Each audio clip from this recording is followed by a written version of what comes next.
Emotions থাকা খুব দরকার, ইমোশনাল হওয়াটাও ভালো।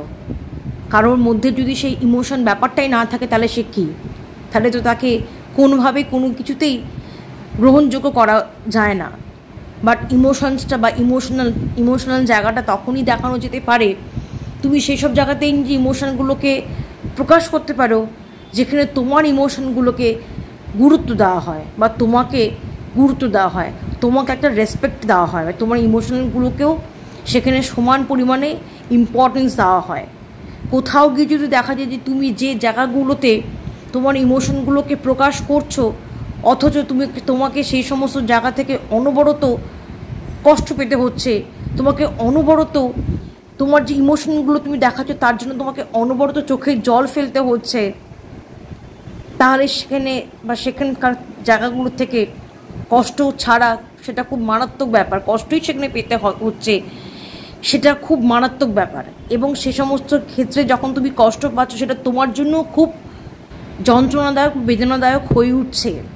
তো আজকের ভিডিওতে আমি এই বিষয়ে আলোচনা করব কোন মানুষগুলোর ব্যাপারে তুমি কোনোভাবেই ইমোশনাল হবে না। প্রথমত, যে মানুষটা তোমাকে গুরুত্ব দেয় না, তোমার অস্তিত্বের কোনো মূল্যই তার কাছে নেই, তুমি থাকো বা না থাকো সেই মানুষটার কাছে কোনো ম্যাটারই করে না। তুমি যদি তার জীবন থেকে চলেও যাও তার কিছুতেই কিছু এসে যাবে না, সে তার জায়গাতেই স্টিক করে থাকবে। তুমি তার প্রতি অত্যন্ত ইমোশনাল, বাট সেই মানুষটা কিন্তু তোমার ব্যাপারে একটুকু ইমোশনাল নয়। আরও তোমার ইমোশনটা তুমি যখন প্রকাশ করছো সে ততটাই বিরক্ত হয়ে তোমাকে অপমান করছে, তোমাকে ছোট করছে, তোমাকে অবহেলা করছে, তোমাকে মেন্টালি টর্চার করছে, প্রয়োজন পড়লে তোমাকে পাবলিকলি হিউমিলিয়েটও করছে।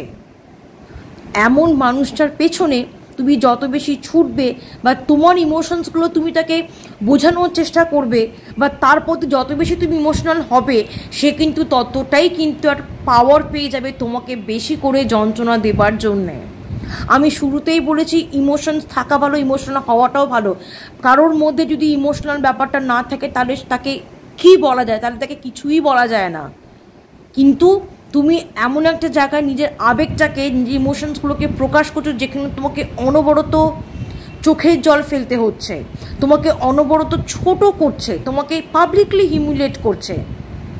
তোমাকে যদি কারোর অপছন্দ হয় সেটা আলাদা কথা, সে তোমাকে সরাসরি বলে দিক, কিন্তু তোমার ইমোশনসগুলোকে নিয়ে সে ছেলেখেলা করবে, তোমার ইমোশনগুলোকে গুরুত্ব না দিয়ে সেই জায়গাগুলোকে বারবার অপমান করবে, সেটা কিন্তু ঠিক নয়। কাজেই যদি কখনো তোমাদের সাথে এমনটা হয়ে থাকে আমি বলবো আজকের পর থেকে সেই মানুষগুলোর পেছনে ছোটা বন্ধ করে দাও এবং সেই মানুষগুলোর ব্যাপারে তুমি ইমোশনাল হওয়াটাও বন্ধ করে দাও।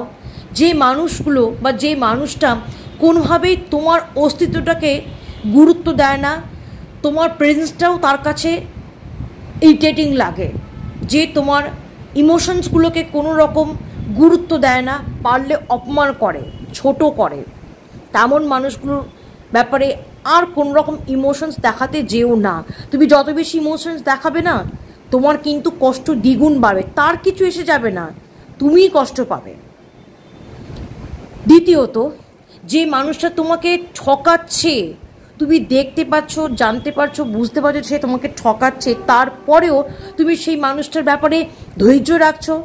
তোমার ধৈর্য রাখাটা স্বাভাবিক, বিকজ তুমি তাকে ভালোবাসো তাই তুমি ধৈর্য রাখছো। কিন্তু একটা কথা মনে রেখে চলবে, কেউ যদি তোমাকে প্রকৃতপক্ষে ভালোবাসে না, তোমাকে চায় অন্তর থেকে, মন থেকে তোমাকে যদি কেউ চায়, তুমি যদি একবার কারোর মনে জায়গা করে নিতে পারো সে কিন্তু কখনো তোমাকে ঠকাবে না, ঠকানোর মানসিকতা তার মধ্যে থাকবে না। যতটা সম্ভব সে তোমার সাথে সব রকম কথা শেয়ার করবে, হয়তো পুরোটা না হলেও কিছুটা শেয়ার করবে। এমন কথা বা এমন ব্যবহার বা এমন ব্যাপার সে কখনো করবে না যাতে করে কিনা তোমার কোনো রকম সন্দেহ হয়।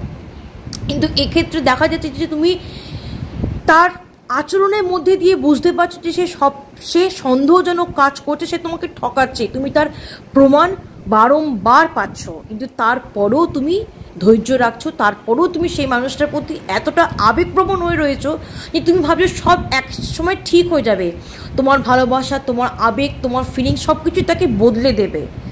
কারোর যদি বদলানোর থাকে না, সে এমনিই বদলে যাবে, সে হয়তো এমনিই বদলাবে, কিন্তু তোমাকে ঠকিয়ে, যে তোমাকে অনবরত ঠকাচ্ছে, তুমি যত যাই তুমি তার জন্য করে ফেলো না কেন, সে কিন্তু কখনোই তোমাকে ঠকানোর থেকে নিজে বন্ধ করবে না, সে তোমাকে ঠকিয়েই যাবে, সে কিছুতেই এই জায়গাগুলোকে বন্ধ করবে না। কাজেই সেই জায়গাগুলোতে তুমি আবেগপ্রবণ বা ইমোশনাল হওয়াটা বন্ধ করো। একেবারে এই ধরনের মানুষদের ব্যাপারে ইমোশনাল হয়েও না। তৃতীয়ত, যে মানুষটার জন্যে তুমি একটা সময় অনেক করেছো, প্রচুর তুমি করেছো, তুমি তাকে বারবার সাপোর্ট করেছো, কিন্তু তারপরও দেখা যাচ্ছে সেই মানুষটা বা সেই ধরনের মানুষগুলো কোনোভাবেই তোমাকে পছন্দ করছে না, তোমাকে টলারেট করতে পারছে না,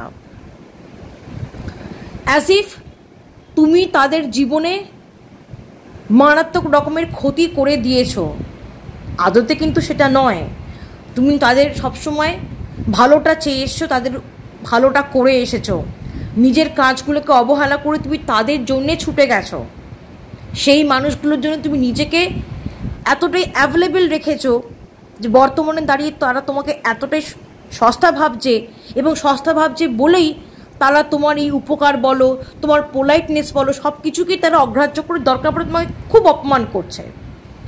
তো যে মানুষগুলোর কাছে তোমার কোনো মূল্য নেই, যারা তোমাকে কোনো রকম রেসপেক্ট দেয় না, তুমি এত পোলাইট ব্যবহার করার পরেও, এত ভালো ব্যবহার করার পর, এত কিছু তাদের জন্য করার পরেও যারা তোমাকে রেসপেক্ট দেয় না, তোমাকে বারংবার অপমান করে, ছোট করে, এমন মানুষগুলোর জন্য আজকের পর থেকে ইমোশনাল হওয়াটা বন্ধ করে দাও।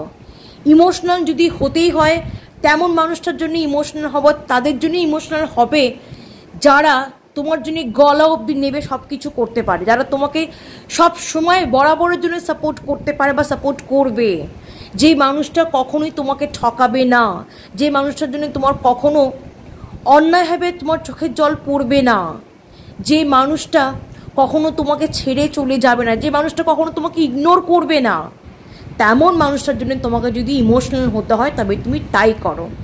ভালো থাকো, সুস্থ থাকো।